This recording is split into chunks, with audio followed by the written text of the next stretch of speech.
네, 안녕하세요. 저는 리튼 테크놀로지스에서 현재 서비스 기획과 그리고 총괄을 담당하고 있는 재성원이라고 합니다. 저는 한 방송 영상 디자인 분야에서 7년에서 8년 정도 경력이 있고요.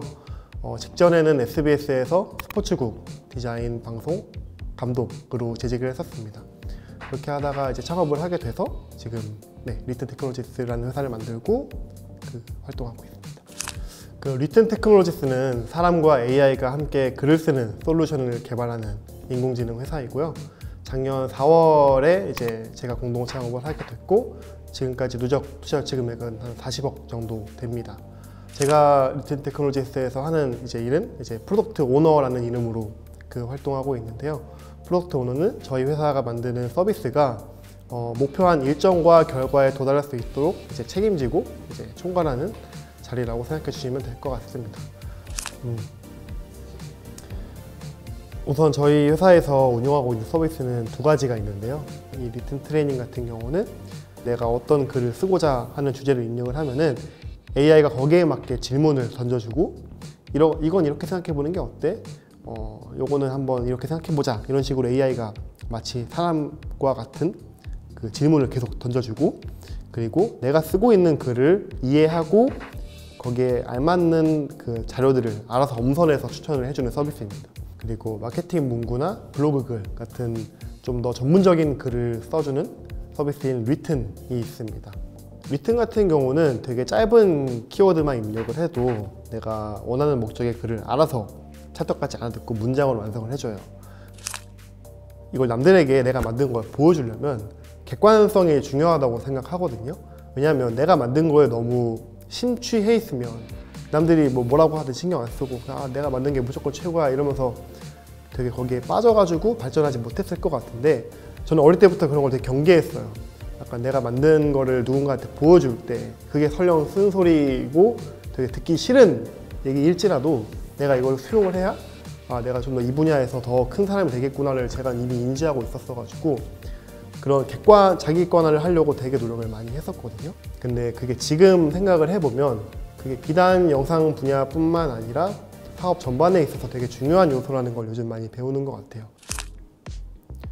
제가 방송 쪽에서 일을 했다 보니까 제가 방송 일을 하면서 가장 희열을 느꼈던 순간들은 제가 만든 영상이 TV로 방영이 되고, 그리고 그게 전국에 있는 시청자들한테 노출이 되고, 굉장히 작은 성공부터 방금 얘기했던 시청 1등과 같은 남들이 좀 하기 힘든 이 큰 성공까지, 이 작은 성공부터 큰 성공까지의 루프를 계속해서 밟아왔었는데 이런 경험이 가장 큰 도움이 됐던 것 같습니다. 왜냐하면 이런 것들이 없었으면 좋은 기회가 오더라도 내가 정말 필사를 다해서 걸어야 되는 기회인 건지 아니면 좀 적당히 좀 해야 되는 기회인 건지 분간을 못할 수가 있거든요. 근데 지난 경험들이 제 어떤 나침반이 되는 것 같아가지고 이런 얘기를 종종 들은 적이 있어요.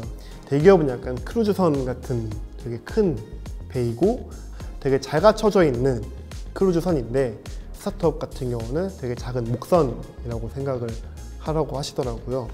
이 목선 같은 경우는 언제 물이 셀지 모르고 언제 밥이 떨어질지 모르고, 그러니까 이런 것들이 되게 복합적으로 문제가 얽혀 있는 곳이라서 제가 필요하다면 이 물 새는 곳에 가서 어떻게든 막아낼 수도 있는 거고, 예측할 수 없는 일들이 계속 산발적으로 일어나는 공간이라고 하더라고요. 실제로 스타트업에서 있다 보니까 당연하게도 비교가 될 수밖에 없죠. 나는 이 일에 집중하고 싶은데 다른 업무에 치여서 집중하지 못하는 일들이 빈번하게 일어나는 거를 보면서 처음에는 되게 좀 힘들다라고 생각한 적은 있었는데요.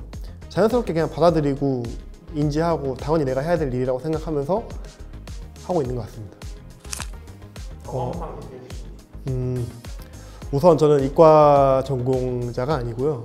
어릴 때부터 수학을 정말 싫어해가지고 수학 공부는 진짜 쳐다도 안 봤는데, AI가 앞으로 상용화가 되면 될수록 우리 일상에 스며들려면 이 AI가 사람과 공존할 수 있는 방법을 찾고 고민을 해야 되거든요. 근데 이거는 기술적인 요소도 물론 필요하겠지만 오히려 인문학적인 감수성이 훨씬 더 중요하다고 생각을 해요. 내가 더 잘할 수 있는 분야가 있다라면 그 부분에서 AI가 접목된다면 어떻게 이게 발전할 수 있을지 이런 식으로 고민해 보는 게 나는 이과를 전공 못해서 AI를 못할 거야 이렇게 생각하는 것보다 훨씬 더 올바른 방향이라고 생각합니다. 네. 나름 AI 분야의 최전선에 있으면서 느끼는 거는요, 되게 아이러니하게도 약간 이런 것들 있잖아요. AI가 앞으로 대체할 직업 순위해가지고 뭐 전산적인 업무들을 처리하시는 분들은 뭐 AI가 다 대체할 것이다 이런 말들이 있고, 오히려 예술 쪽 같은 경우는 이제 가장 밑에 있고 이러잖아요. 이제 좀 상황이 반대로 가고 있어요. 오히려 AI가 예술적인 걸 더 잘하고 창작 영역에서 계속 AI가 발전하고 있다는 말이죠. 실제로 포브스에서 얼마 전에 나온 기사인데, 포브스가 보기에는 2035년에 쓰여진 모든 글의 90%는 적어도 AI가 쓴 글이거나 AI의 도움을 받았을 것이다 라고 예측을 하고 있어요.